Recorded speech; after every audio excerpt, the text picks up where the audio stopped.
Hello everyone, welcome to Lucent coaching classes. मेरा नाम है पूजा और आज हम फिजिक्स में पढ़ने वाले हैं लाइट का पार्ट 2। देखिए, लाइट में हमने लास्ट वीडियो में किया था रिफ्लेक्शन के बारे में कि रिफ्लेक्शन क्या होता है आपका, और आज हम पढ़ेंगे रिफ्रैक्शन के बारे में। ठीक है, तो आज का हमारा टॉपिक है रिफ्रैक्शन। देखिए, आप कल वाला जो लास्ट वीडियो में हमने किया था, एक बार वो रिवाइज कीजिए।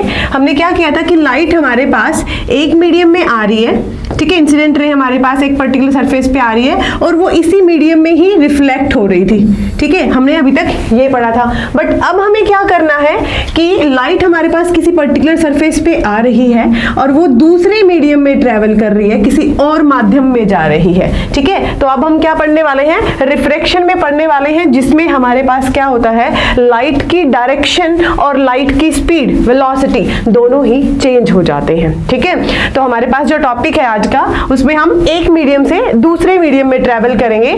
तो एक मीडियम हमारे पास मीडियम 1, मीडियम 2।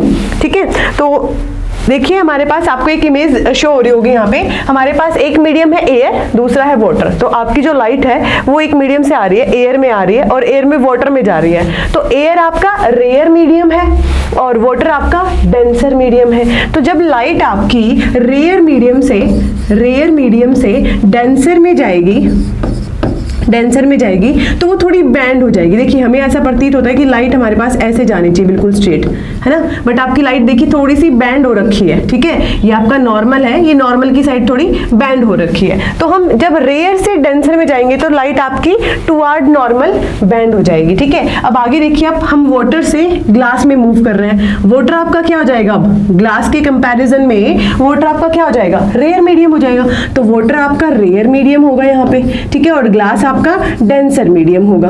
ठीक है, अब देखिए हम रेयर से डेंसर में जाएंगे तो वही सेम एज इट इज आपकी जो रे है वो बैंड हो जाएगी नॉर्मल की साइड। तो देखिए आपको यहाँ पे डायग्राम में शो हो रहा है कि आपकी जो रे है वो स्ट्रेट जानी चाहिए थी ऐसे, बट वो नॉर्मल की साइड क्या हो गई, आपकी बैंड हो गई है। ठीक है, अब लास्ट देखिए, अब ग्लास और एयर में, ग्लास आपका क्या है, डेंसर मीडियम, और एयर आपका रेयर मीडियम। तो अब हमारे पास यहाँ पे क्या बन रहा है, ग्लास आपका डेंसर मीडियम है और एयर आपका रेयर मीडियम है। तो ग्लास और एयर में से जब लाइट जाएगी हमारे पास, तो ग्लास डेंसर है और एयर हमारे पास रेयर मीडियम है। तो आपकी जो लाइट है वो अवे फ्रॉम द नॉर्मल हो जाएगी, नॉर्मल से थोड़ा सा दूर शिफ्ट हो जाएगी। ठीक है, तो ये हम पढ़ेंगे आज रिफ्रैक्शन में। तो देखिए आपका यहाँ पे क्या लिखा हुआ है, व्हेन अ लाइट रे enter a medium at an angle, ठीक है, the change in speed cause the ray of bend और चेंज डायरेक्शन। अब हम फॉर एग्जांपल एक एग्जांपल से मैं आपको समझाती हूँ। जैसे हमारे पास एक कार है, वो एक बार एक रोड पे चलती है और रोड से उसको अगर हम मड में लेके जाएं, रोड से हम उसको अगर कीचड़ में लेके जाएं, तो जो हमारी गाड़ी है उसकी स्पीड कम हो जाती है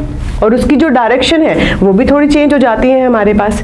ठीक है, तो सिमिलरली वैसे ही रिफ्रैक्शन का फिनोमेना है कि लाइट आपकी अगर एक मीडियम से दूसरे मीडियम में आएगी तो क्या हो जाएगा, उसकी डायरेक्शन, उसकी स्पीड, वो दोनों चेंज हो जाती हैं। ठीक है, तो हमारे पास ये फिनोमेना रिफ्रैक्शन कहलाता है।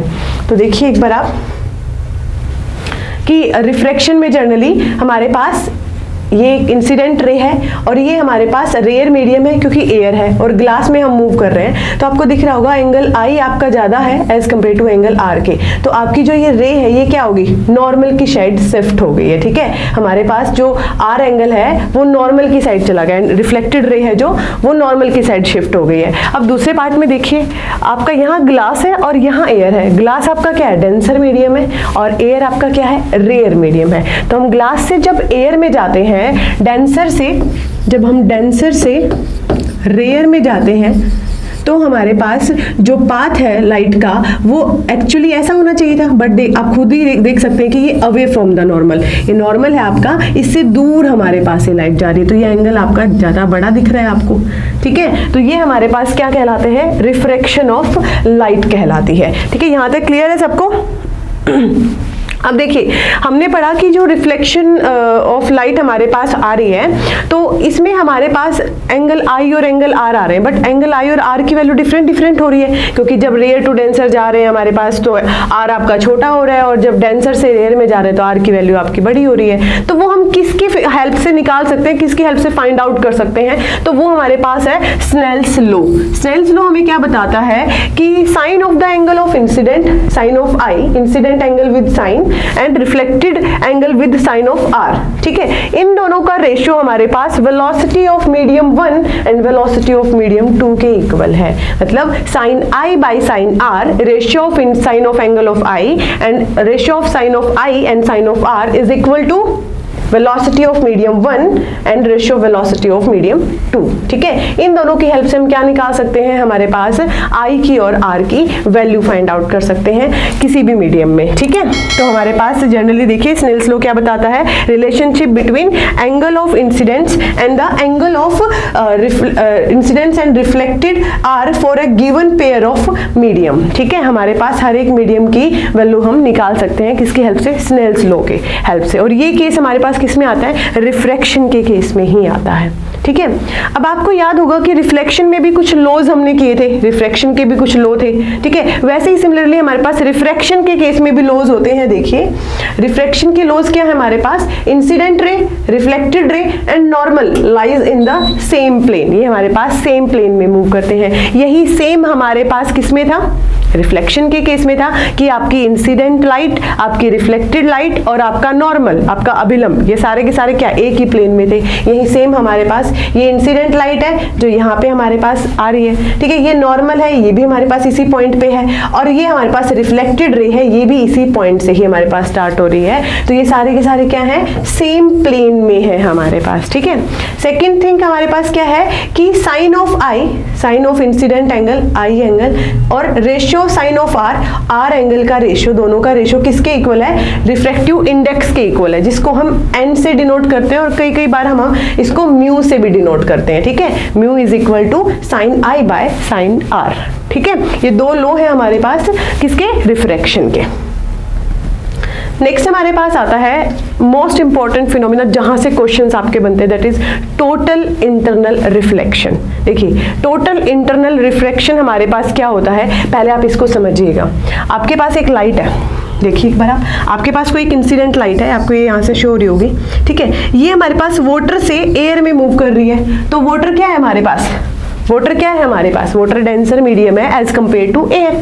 तो वाटर से एयर में जा रही है, जैसे ही वाटर से एयर में जाएगी तो क्या होगा, रेयर डेंसर से रेयर मीडियम में जाते हैं तो away from the normal shift हो जाती है हमारे पास जो लाइट है। तो देखिए आपकी जो लाइट है ये away from the normal shift हो गई है, ठीक है। हमने क्या बोला है, टोटल इंटरनल रिफ्लेक्शन में क्या होता है कि एक ऐसा एंगल आएगा कि जो आपकी लाइट है वो बिल्कुल प्लेन के साथ हो जाएगी, यहाँ पे मतलब जो रिफ्लेक्टेड लाइट है वो इस प्लेन के साथ हो जाएगी। कुछ इस तरीके से डायग्राम आप देखिए, डायग्राम में आपकी इंसिडेंट रे है ये, ठीक है। आपकी जो इंसिडेंट रे है ये इस तरीके से रिफ्लेक्ट हुई कि ये हमारे पास क्या बना रही है, इस प्लेन के साथ ही रिफ्रैक्टेड रे बना रही है। मतलब ये जो हमारे पास एंगल है, ये जो आपको 90 डिग्री एंगल दिख रहा है नॉर्मल के साथ और रिफ्लेक्टेड रे के साथ, इसको हम क्या बोलते हैं, क्रिटिकल एंगल बोलते हैं। आपको यहाँ पे लिखा हुआ है क्रिटिकल एंगल बोलते हैं, ठीक है। क्रिटिकल एंगल में क्या होता है आपका कि जो इंसिडेंट रे हमारे पास आई है वो 90 डिग्री के एंगल से क्या हो जाती है, आपकी रिफ्रैक्ट हो जाती है, ठीक है। इसको क्रिटिकल एंगल बोलेंगे।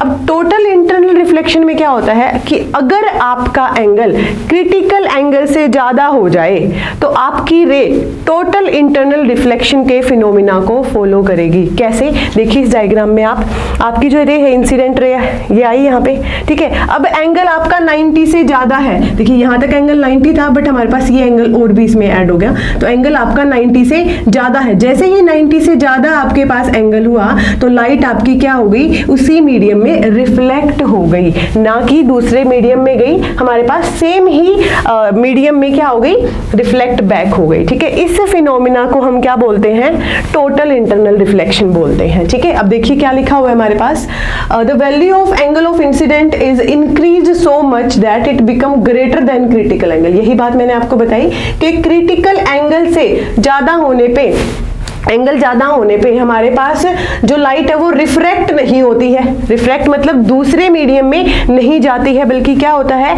उसी मीडियम में रिफ्लेक्ट बैक हो जाती है। तो but whole of it's reflect back in the denser medium, तो हमारे पास इसी डेंसर मीडियम में दोबारा से क्या हो गई, रिफ्लेक्ट बैक हो गई। इस फिनोमिना को क्या कहेंगे हम, टोटल इंटरनल रिफ्लेक्शन कहेंगे। अब देखिए क्वेश्चन क्या आता है आपके पास, आपसे पूछा जाएगा कि at what angle critical angle will be formed. कौन सी पोजीशन पे, कौन से एंगल पे क्रिटिकल एंगल फॉर्म होता है, तो वो एंगल कितना है 90 डिग्री पे हमारे पास क्या होता है, क्रिटिकल एंगल फॉर्म होता है। ठीक है, देन आपसे पूछा जाएगा कि टोटल इंटरनल रिफ्लेक्शन किस एंगल के बाद होता है, तो आफ्टर 90, आफ्टर क्रिटिकल एंगल आपका टोटल इंटरनल रिफ्लेक्शन का फिनोमेना होता है। ठीक है, यहां तक आपको क्लियर होगा। नेक्स्ट देखिए, आपको एक क्लियर विजुअलाइजेशन दिखाया गया है पिक्चर में, जिसमें आपको टोटल इंटरनल रिफ्लेक्शन के बारे में दिया है। जैसे यहाँ से हमारे पास लाइट जा रही है, ठीक है, ये लाइट आपकी डेंसर मीडियम से रेयर में जा रही है, तो अवे फ्रॉम नॉर्मल, यहाँ पे एंगल 20 था पहले, और ये अवे फ्रॉम नॉर्मल जा रही है, तो एंगल आपका 27 हो गया। फिर सेकंड रे आई है, एंगल 30 है, तो अवे फ्रॉम नॉर्मल जाएगा तो एंगल आपका ज्यादा हो गया, 42 हो गया। ऐसे ही आपकी ये लाइन है, एंगल आपकी 40 से आई थी ये, ठीक है, जब ये रिफ्लेक्टेड होती है यहाँ से तो एंगल आपका 59 हो जाता है। ठीक है, नेक्स्ट आपके पास ये लाइट आ रही है, ठीक है, जो एंगल आपकी 90 पे है, तो 90 पे हमारे पास कौन सी सिचुएशन बनती है, क्रिटिकल एंगल वाली सिचुएशन बनती है। तो आपका जो रिफ्लेक्टेड रे है वो ऐसे सिंपल प्लेन के साथ ही जाएगा। ठीक है, अब देखिए एंगल जैसे ही हमारे पास ज्यादा हुआ, 90 से ज्यादा हुआ, यहाँ पे ये वाला एंगल जो नॉर्मल के साथ है ये 90 से ज्यादा हुआ, 90 तो इतना है, अभी एंगल और ऐड हो गया इसमें। जैसे ही 90 से ज्यादा एंगल हुआ तो आपकी लाइट जो भी आई है किसी एंगल से, वो क्या होगी, रिफ्लेक्ट बैक हो गई सेम मीडियम में। देखिए डेंसर मीडियम में ही आ रही थी और डेंसर मीडियम में ही रिफ्लेक्ट बैक हो गई।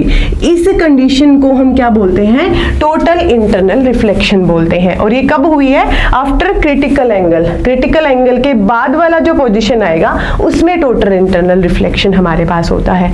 ठीक है, क्लियर है आपको ये, हाँ जी क्लियर है आपको, ये विजुअलाइजेशन क्लियर है। ठीक है, ये आपको एक पिक्चर दिखा रखी है जो टोटल इंटरनल रिफ्लेक्शन की है। आपकी जो लाइट है वो बाहर जाने की बजाय इसी मीडियम में ही क्या हो रही है, आपकी अंदर आ रही है। ठीक है, बाहर नहीं सेपरेट आउट हो रही है, इसी मीडियम में ही हमारे पास मूव कर रही है। ये आपका टोटल इंटरनल रिफ्लेक्शन का एक पिक्चर है जो आप देख सकते हैं। ठीक है, नेक्स्ट देखिए अब हमारे पास क्या आता है।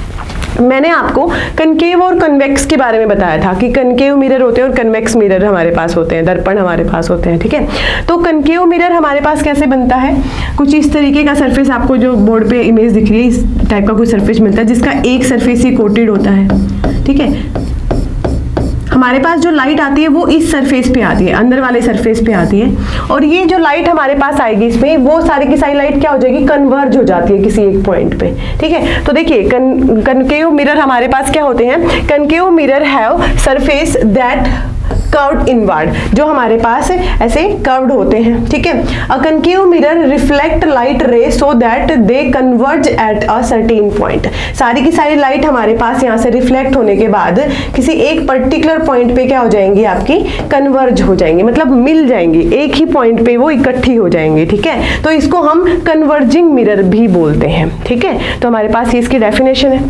अब देखिए इस मिरर की हेल्प से, ये मैंने जो आपको मिरर बताया है, इस मिरर की हेल्प से हम इमेज फॉर्मेशन करते हैं।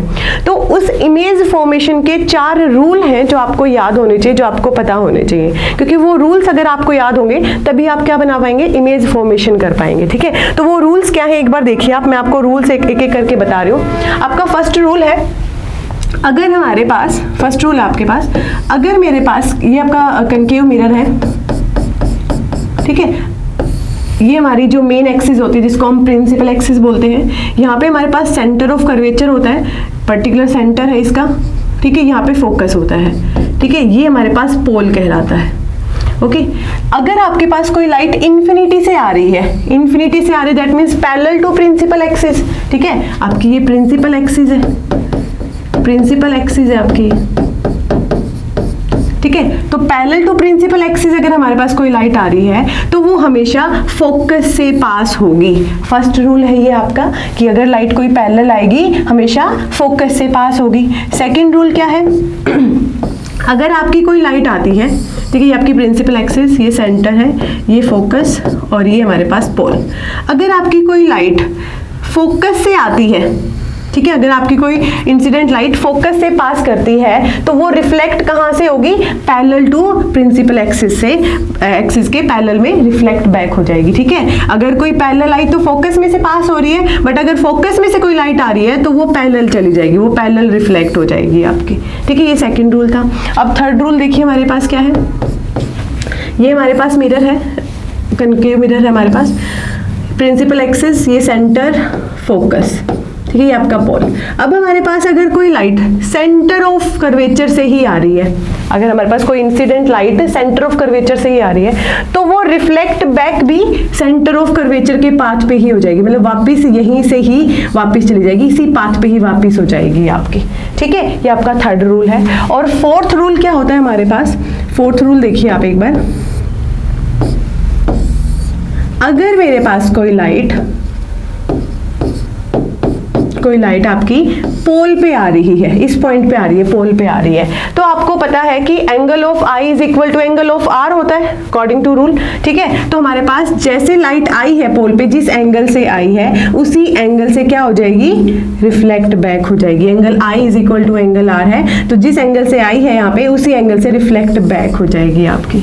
ठीक है, तो ये 4 रूल आपको पता होने चाहिए इमेज फॉर्मेशन के लिए, मिरर में इमेज फॉर्मेशन के लिए। फर्स्ट क्या था आपके पास? पैरेलल आएगी तो फोकस से पास होगी, अगर फोकस से लाइट आ रही है तो पैरेलल जाएगी।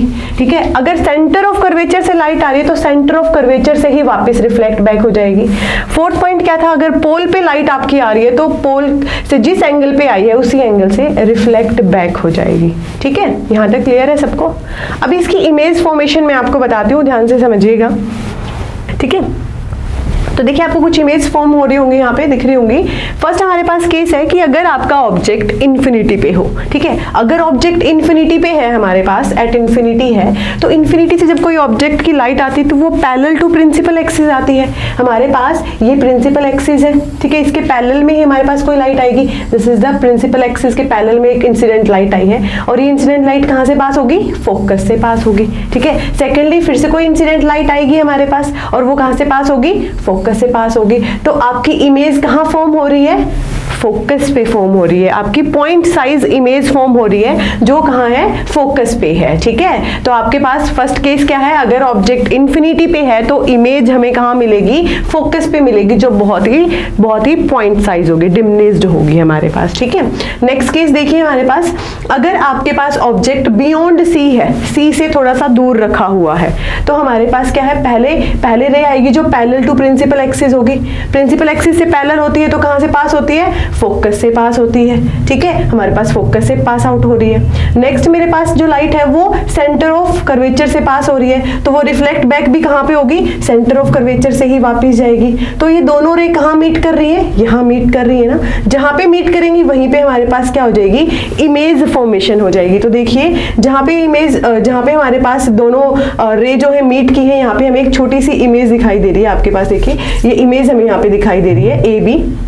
तो आप देख रहे हैं कि ए बी का जो साइज है वो क्या है? यहाँ पे छोटा है, तो हमारे पास छोटी इमेज बनी है, स्मॉल इन साइज है ऑब्जेक्ट से। दूसरी बात हमारे पास क्या है? ये रियल एंड इन्वर्टेड है, रियल एंड इन्वर्टेड है, उल्टी है हमारे पास। ठीक है, और कहाँ बनी है? सी और एफ के बीच में हमारे पास ये इमेज बनी है। सी, यहाँ पे सी हमारे पास सेंटर ऑफ कर्वेचर, यहाँ पे फोकस है, फोकस और सेंटर ऑफ कर्वेचर के बीच में हमारे पास ये इमेज फॉर्मेशन हुआ है। तो सेकंड केस आपको समझ आ गया। थर्ड केस में देखिए, अगर आपके पास इमेज सी के ही ऊपर है, सेंटर ऑफ कर्वेचर के ही ऊपर हमारे पास कोई ऑब्जेक्ट रखा हुआ है, ठीक है, तो इस ऑब्जेक्ट में से एक लाइट आएगी पैरेलल टू प्रिंसिपल एक्सिस, कहाँ से पास होगी? फोकस से पास होगी। ठीक है, ये फोकस से पास हो गई। सेकेंड रे हम ले रहे हैं कहाँ से? सेकेंड रे हम ले रहे हैं फोकस से, तो फोकस से कोई लाइट आती है तो कहाँ से पास होती है? Parallel to principal axis pass होती है। ठीक है, तो हमारे पास जो इमेज फॉर्मेशन होगी वो कहाँ होगी? दोनों जो बेसिकली लाइट है हमारे पास वो इस पॉइंट पे मिलेंगे। देखिए आपको इमेज में शो हो रहा है बी, हमारे पास पॉइंट शो हो रहा है, ये हमारे पास क्या है? सी के जस्ट नीचे ही है, और आपको साइज भी दिख रहा है, जितना हमारे पास ऑब्जेक्ट का साइज था उतना ही इमेज का साइज है। तो आप यहाँ पे क्या बोलेंगे कि आपकी जो इमेज बनेगी वो रियल एंड इन्वर्टेड बनेगी, सेम साइज की बनेगी, और सी के ही नीचे बनेगी, क्योंकि सी पे ही ऑब्जेक्ट है और सी के नीचे ही हमारे पास इमेज की फॉर्मेशन होगी। ठीक है, ये हमारे पास थर्ड केस था। और फोर्थ केस में देखिए कि अगर आपका ऑब्जेक्ट हमारे पास कहाँ हो? सी और एफ के बीच में हो। ठीक है, हमारे पास सी और एफ के बीच में अगर ऑब्जेक्ट होगा, यहाँ पे हमने कोई ऑब्जेक्ट ले लिया, ठीक है, तो पहले आपकी जो इंसिडेंट रे है वो पैरेलल जाएगी, फोकस से पास होगी। सेकंड आपके पास सेंटर ऑफ कर्वेचर से जा रही है, तो वो सेंटर ऑफ कर्वेचर से ही वापस हमारे पास आ जाएगी।